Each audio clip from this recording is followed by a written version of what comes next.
Hello neighbors, it's Brad here at eTrailer, and today we're taking a look at installing the Stealth Hitch with the towing package on a 2019 BMW X7.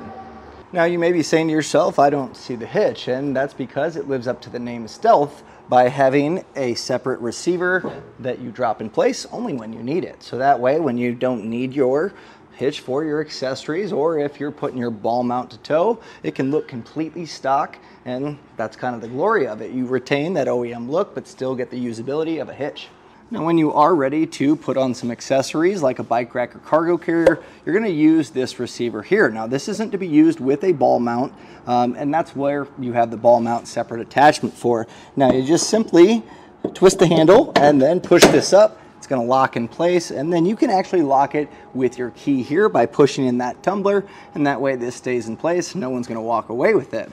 And this is rated at a 600-pound tongue weight, so that's going to be a decent amount of weight for your bike racks or cargo carriers. You should be able to load them up pretty well, and you might want to be slightly mechanically inclined before jumping into this one, but I'm going to walk you through every step. So if you want to watch the video and determine whether or not it's right for you, let's look at that now. We'll begin our installation. We're going to open up our hatch here and we're going to pull these panels out. It's just a push down button here and this should slide out. So we're going to go ahead and do that on both sides. Now we're going to be accessing a 10mm nut that's going to be holding our taillight in, and it's pretty far back, so I'm using a long extension here.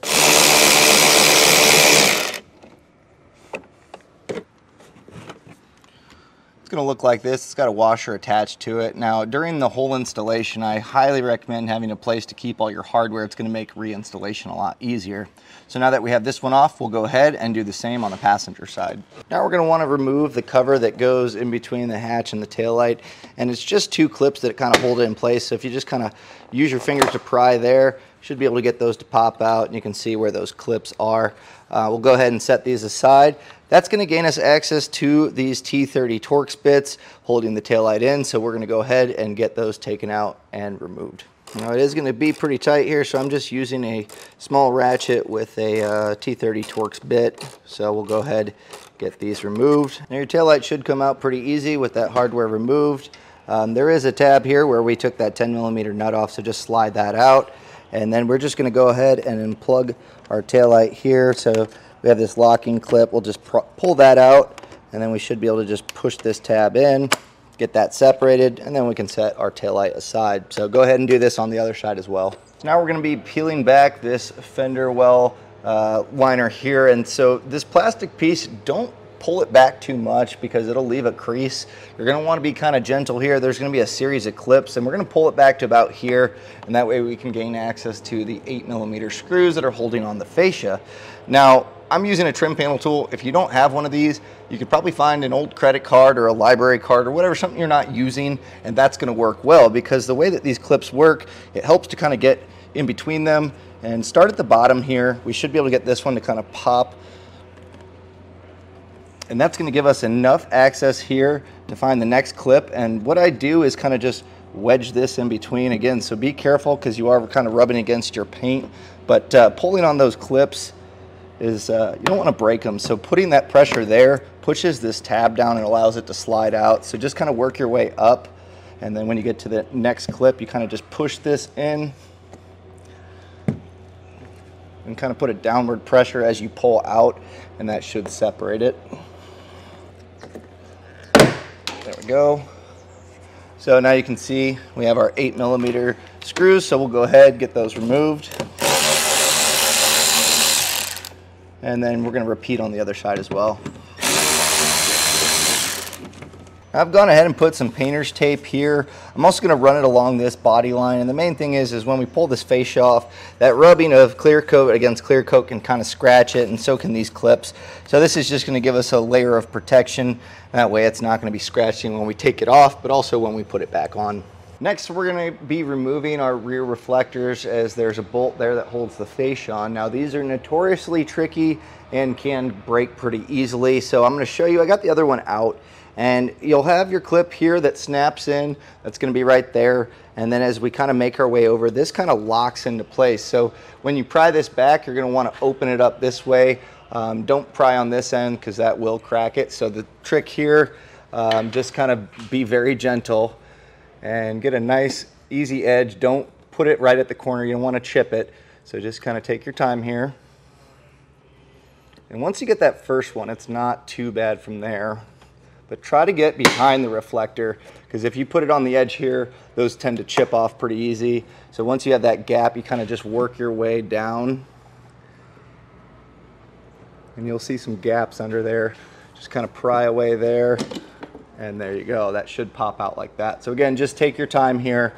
Don't pry too hard, just try to get that gap and then work your way down. And then you're gonna see we have an 8mm screw there, so we'll get that removed. So now you're gonna wanna head underneath your fascia, and there's gonna be 23 8mm screws. So just kind of follow along the edge, just make sure you're getting all of them. And this is gonna allow that fascia to come off. So just make sure you get them all and hold on to all of them.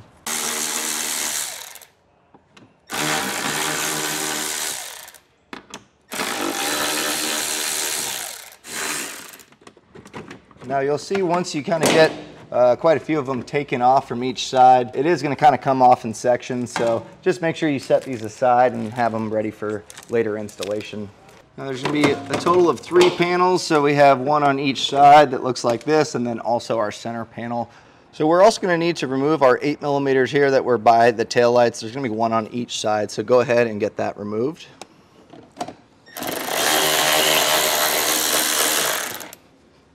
Now you're going to want to grab an extra set of hands and also have a place set aside to put your fascia, and that way it doesn't get damaged.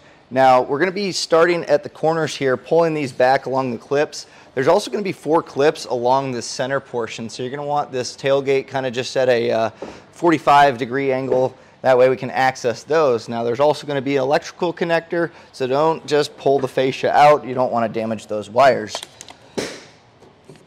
So just kind of pull along the corner here. That's going to get those clips to pop pretty easily, and then just work your way over. Now if you do get caught up on a clip, you can pry on the little tab there and that should separate it, but holding that pressure against it's going to make it a little bit easier. So as far as the center clips go, you can see it's kind of latched in here. So they say to use an Allen wrench. You can push this little tab in, so if you have a nice little 90-degree, you can push those. But again, you're going to want to keep that pressure against it, and that way it can pop past that clip. We're just pushing that tab and then just kind of pulling back, so you can kind of hear that separate. So just work your way down. Again, keeping that pressure so they don't snap back in place. So just be gentle here, but we'll kind of get this popped loose and just kind of wiggle it a little bit sometimes, and that's going to help.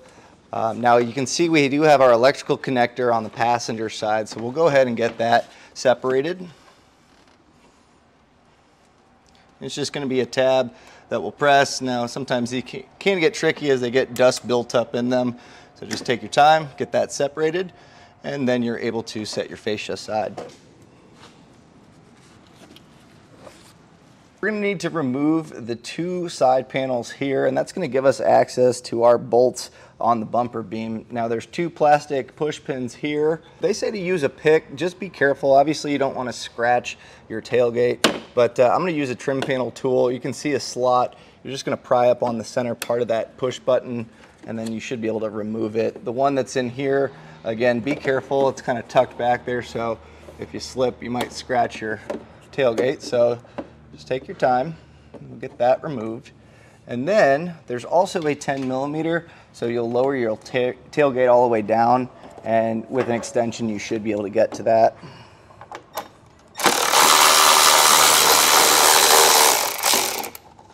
And then with that taken out, this should kind of just pop out of place. It kind of slides into those, but now we have full access to these bolts. We're going to go ahead and do the same on the other side. Now our exhaust hanger bracket is attached to our bumper beam, and the bumper beam is going to be coming off, so we need to go ahead and remove that. And it's going to be a 13mm socket. Now on the passenger side, you have the wiring that is attached to the bumper beam just with a plastic clip. So with a trim panel tool or a flathead, just go ahead and get that separated. And we have our kick sensor bracket here that has all our wiring attached, and it's just going to be 5 plastic push pins. So we'll go ahead and get those removed.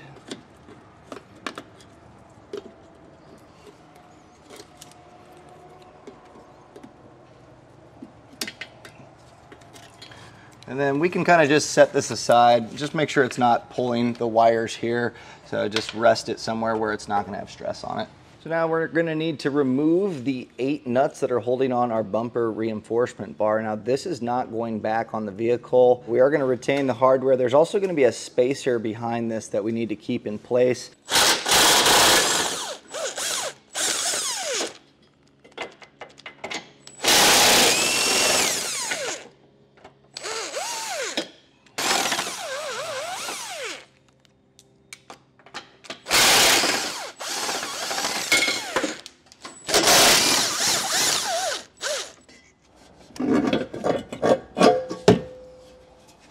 We can use the same nuts that we just took off. We'll grab our hitch, slide this over our studs. And I'm just going to hand tighten on my hardware for now. Now on our bottom studs, before we put those nuts on, we need to go ahead and grab our bracket. And the tab's going to face towards the rear of the vehicle. And it's going to create our mounting spot for our exhaust hangers. So what I'm going to do is I'm just going to kind of hand tighten these on. And we're going to do this for both sides. I want to attach the exhaust hangers because this has a little bit of room to kind of wiggle back and forth before tightening it down. We want our exhaust to sit nice and even on both sides. So I'll go ahead and get this attached. So you have your tab that fits in the front one. And then we're going to take the hardware included in the kit. So we have our bolt, a flat washer. That's going to go on this side. We'll feed this up. And then we have our serrated flange nut here, and I'm going to go ahead and get this tightened down. And I'm going to do this on both sides, and then we can come back and tighten down these bolts here, and that way we know our exhaust is not under any stress one way or the other.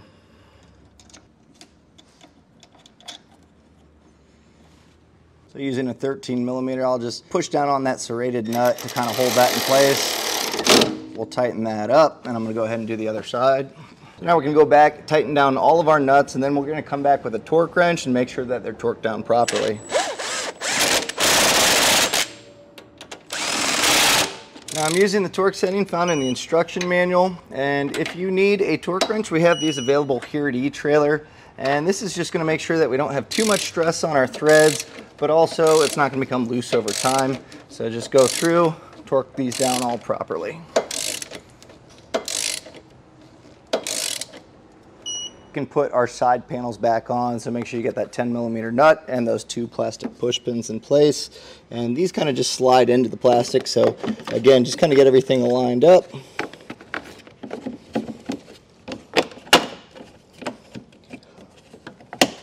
Now if you're doing just the rack receiver kit, it's going to be pretty easy. We're going to take our receiver block and we're just going to pass our bolts through here and then finish them up with the nylon lock nuts. Now we'll get these tightened and torqued down. So you're going to need a wrench, a 15/16 on the head of the bolt, and then on the nut side we'll take our 15x16 socket and get these tightened.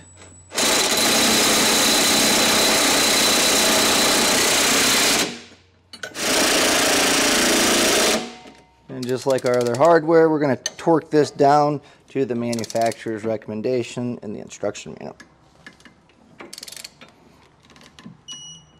Now we have our sensor here, and this is for your kick panel to open up your hatch, and this is going to mount up to this bracket, but we do have some clearance issues, so we're going to be trimming a little bit on this. And to make it a little bit easier, we'll just go ahead and where it's attached here, we can just go ahead, pinch this center one, and then the wand itself, we're going to want to make sure we don't damage it, so you can just kind of pull it out from these clips. Mark this out with a nice painter's tape line just to kind of keep it nice and even and a clean line for me to follow, but also to kind of give you an idea where we're cutting out. And this is just going to give us more access for our hand as well as our receiver. So if you have a Dremel, this works really well, pretty much any cutting tool. So just cut this out, and again, make sure that your wand is out of the way, and we'll just go ahead and get this knocked out. I'm just going to go back with my file and knock down any burrs, and also since your hand's going to be reaching up there, anything that's sharp, you're going to want to soften that. That way you're not cutting your hand as you're reaching up there. And once you have this file down nice and clean, you can go ahead, put the kick wand back in these little snaps here. And then we're going to be using the existing push pin fasteners that we took off. Now originally there was 5 on this, but we will just be using the 3.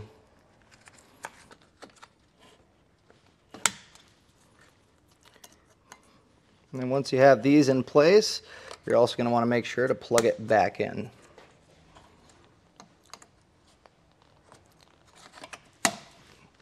Our gravel guard also needs to be trimmed out to allow our hitch receiver to be in place, as well as our wiring. And it kind of follows this interesting little curve. I think this is for a factory hitch. So we'll be cutting it off on these tabs and then just kind of follow this around this mounting point, straight line over and then down. So the width is going to be where these 2 segments are. So go ahead and you can cut that out.